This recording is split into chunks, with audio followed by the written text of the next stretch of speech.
You, sir? Yes, sir. In anticipation about what I'm going to go through right now,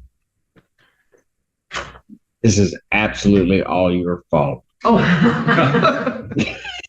in anticipation. In anticipation of it, I'm just letting you know. Well, let me apologize in anticipation for this being my fault. I am sorry.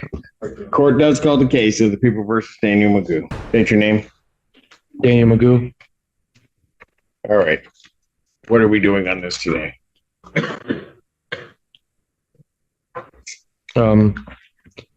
Your Honor, I have in regards to case number 25F4-523, I have a couple things I'd like to point out about a couple of the matters here today. Go ahead. In regards to count 3, MCL 750197, lawfully detained or imprisoned in jail or confinement.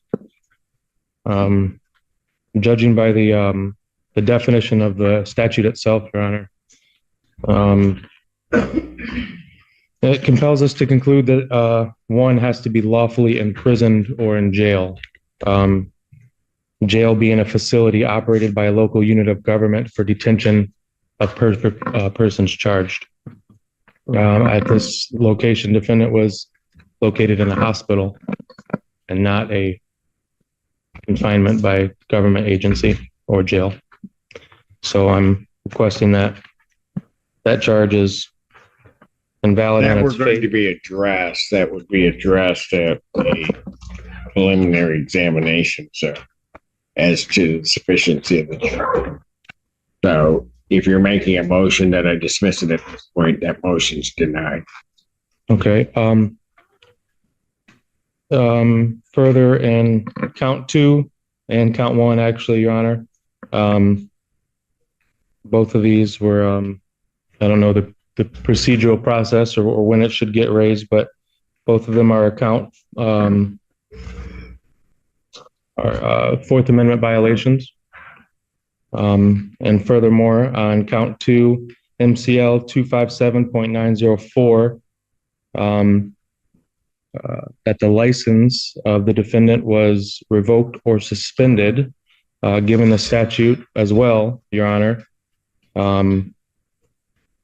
That would require the prosecutor to prove that the license was revoked or suspended at the time of the arrest, and that defendant was notified, and that the defendant operated a vehicle on a highway or roadway. I challenge the prosecutor to prove all 3.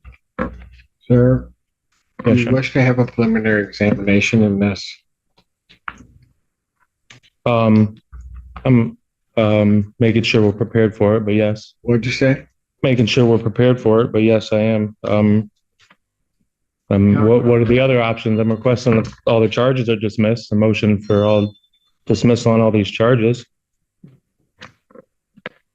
They're not going to be dismissed. No, okay. So if you want a preliminary examination and make your arguments, then it might be that they would be dismissed at that point, but they're not going to be dismissed on an oral motion before this. Ms. Lumby has let me know that all paper discovery has been sent to Mr. Magoo in jail. There are USB drives with video. A number of agencies were involved in the Michigan State Police case, so they responded to assist. I believe she has obtained all of those videos, and those will be sent interdepartmental to jail staff to serve on Mr. Magoo, and I expect those to be in the interdepartmental mail tomorrow. Got it. Okay, so we're not ready. He hasn't gotten the video. He has all paper discovery, but he does not have all video discovery. I expect that'll happen. So I'm not sure. So, Mr. Magoo, are you going to have an objection to an adjournment so that you can see all of the discovery that they have prior to setting this for preliminary examination? Your Honor, I didn't know what hearing I was prepared for today. I was preparing to cross-examine the officers today, with or without the video evidence. So given that that's not the case and the officers are not here, I would like a speedy trial. I would like to invoke my right to a All right. speedy So trial. you want your preliminary examination. Those are coming down to the jail to him. I expected you would have them early next week, so if the court follows its normal setting for preliminary examination, I would expect. I would set it for the 19th and then Have them in well. he'd have them well in advance, and I guess I'll do it that way. Prior to setting the preliminary examination as being a critical process, a couple of things that the court wants to do. Mr. Magoo, starting in case ending in 0979. Mr. Magoo, you are before the court on a felony complaint that alleges 4 different counts, or 5 different counts, excuse me, fleeing and eluding 4th degree, which is a felony punishable by up to 2 incarceration, $2,000 fine plus court costs. Count 2 is operating an unregistered vehicle, which is a misdemeanor, punishable by up to 90 days. Operating without security, which is a misdemeanor, punishable with not more than 1 year or less than a $200 nor more than $500 fine plus court costs. Count 4, operating while license suspended, denied, and or revoked. That is a misdemeanor, punishable by up to 93 days. $500 fine plus court costs, and your vehicle would be subject to mobilization. Count 5 is refusal to obey a lawful traffic order of a police officer. That's a misdemeanor, punishable by up to 90 days, $100 fine plus court costs. Those events are alleged to have occurred on July 3rd, 2025, I-94 near Parker Road in Scioto Township. That is on the one case. On the other case, which is a 3-count complaint, that 3-count complaint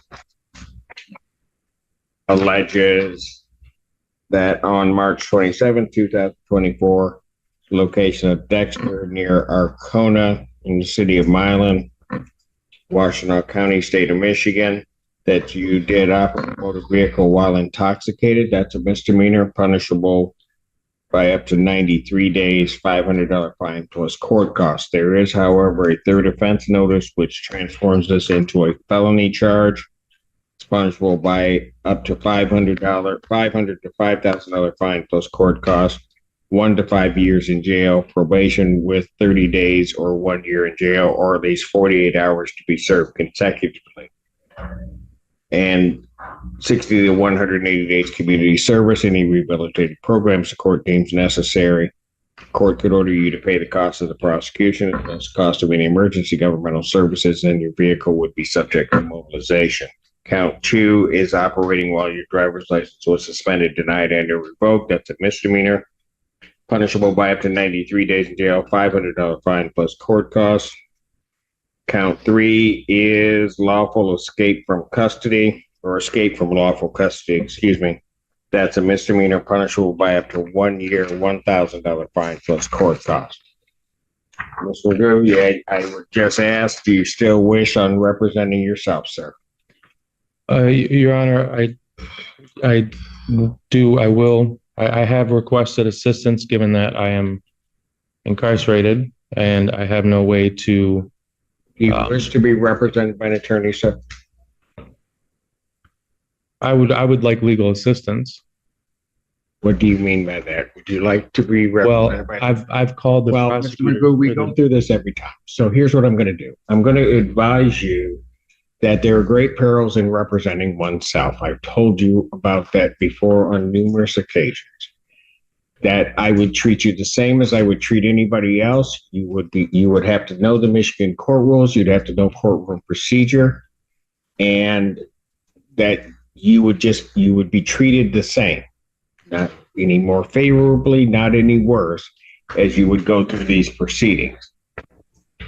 If you wish to represent yourself, you may proceed with the court's admonishment. I've advised you as to the penalty, the charges, the maximum penalties. I will now ask you the question, and I'm not going to just keep going around and around in circles when I ask you this question.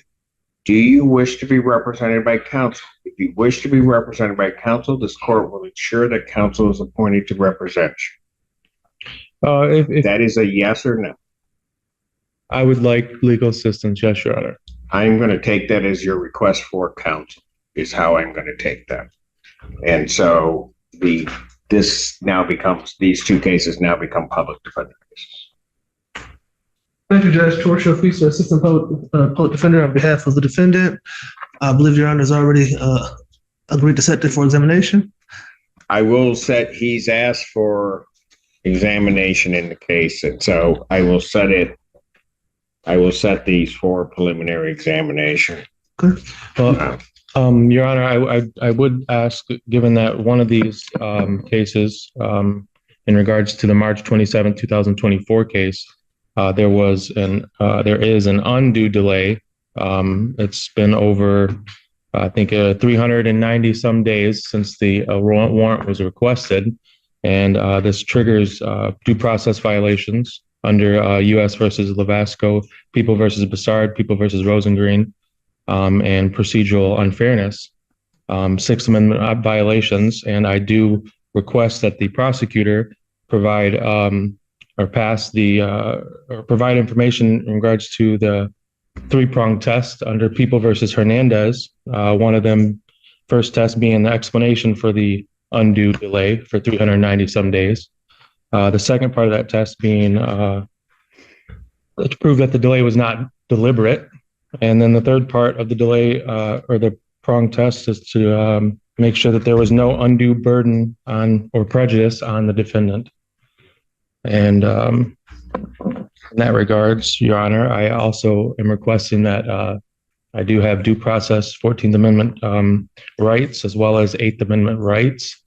And a lot of these are facially invalid. A lot of these charges are facially invalid. And I'm just requesting that the court grant a personal reconnaissance on my behalf.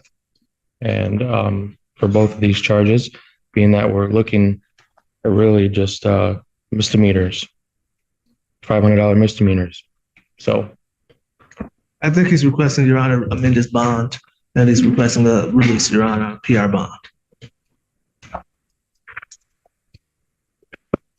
In response from the people regarding his bond. People would ask the bond to continue, and he also, I'm sure, failed to appear before the judge's place. So yes, that warrant would also hold up. With respect to the other, I'll wait. If there are pleadings filed by the public defender's office, our office will respond to that. And I guess my one remaining point would be, with the court's appointment Eastern the public defender's office, I will make sure that the digital discovery that I referenced is certified on the public defender's office. yes. Thank you, Judge. We will review that with our client once we receive it. So he's asked for a preliminary examination, and I realize where this may be. My understanding is that he is still being held, regardless of what the bond would. In this case, he's being held without bond in Judge Slay's case. That's my understanding. That his bond has been denied. So that's what I would Mr. Chota said. In any event, but also given the fact that one of the charges is the escape from lawful custody, that in and of itself, in this court's mind, makes the defendant a danger for a risk of flight.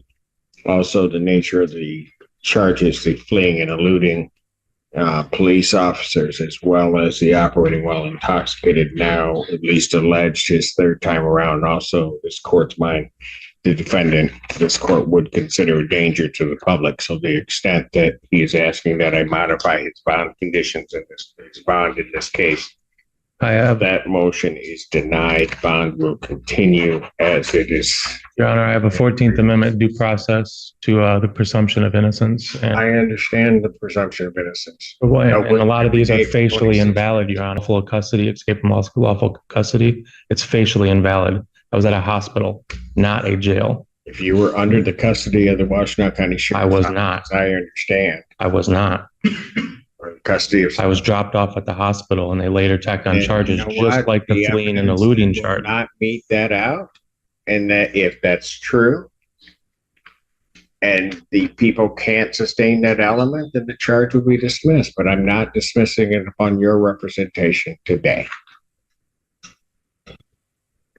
Thank you very much, Judge. Preliminary examination in this matter will be set August 19th, 2025, 12 noon. That is before me on that date for both of these cases. I will apprise the parties also that one of the, I will call it one of the activities, and I think it is a maneuver to have the court do something that it normally would not do. The defendant has elected, and I will disclose it, to file a civil claim as against me and a slew of other parties. Oh, yeah, in that regard, Your Honor, Many of those, do not interrupt me. Including many that I don't even know the connection. Court has, this judge, upon receiving this, two things. I read through the complaint to determine whether or not it would on its face create a conflict with court. I consider it, quite frankly, to be frivolous. The complaint itself, do not see that as a necessity for me to recuse myself from this gentleman's proceedings, because I think that's precisely what he wants to have happen, and that is attempting to manipulate the system. He will be dealt with by me as I would deal with any other defendant, and so that is there. It has been turned over to the Office of General Counsel for Washtenaw County. They will deal with, for me, and as well as the others that I see that are listed there, they will deal with that. They have also filed, it appears, and again, this is all part of his, what I will call shenanigans to shape this. He has filed against people, individuals without specific reference in the Washtenaw County Prosecutor's Office. I don't, as I view what I read, would not consider that any jeopardy upon their objectivity in handling this case. So, I'm aware that such note or such filings were being received by our office maybe yesterday. At this point, we continue to proceed with this case until I hear otherwise from the elected prosecutor. can I speak on that note, Your Honor? I will let you talk, but I'm not going to let you go on in some diatribe. I've got other things to do. I've stood on my rights and I've stood on my beliefs this whole entire time, especially in the previous case, Your Honor. That complaint is well pleaded. It does affect multiple parties of this jurisdiction. Washtenaw County is a named party, and I do believe that my impartiality and bias will be affected here, as it was in the past before this complaint. And I do request a change of venue on that note for both these matters. If you wish to raise change of venue, you may file that in writing, but to the extent you are raising no motion for change of venue, denied. Thank you very much, Judge. Bond will continue. Thank you. Somebody be able to continue. Appreciate it.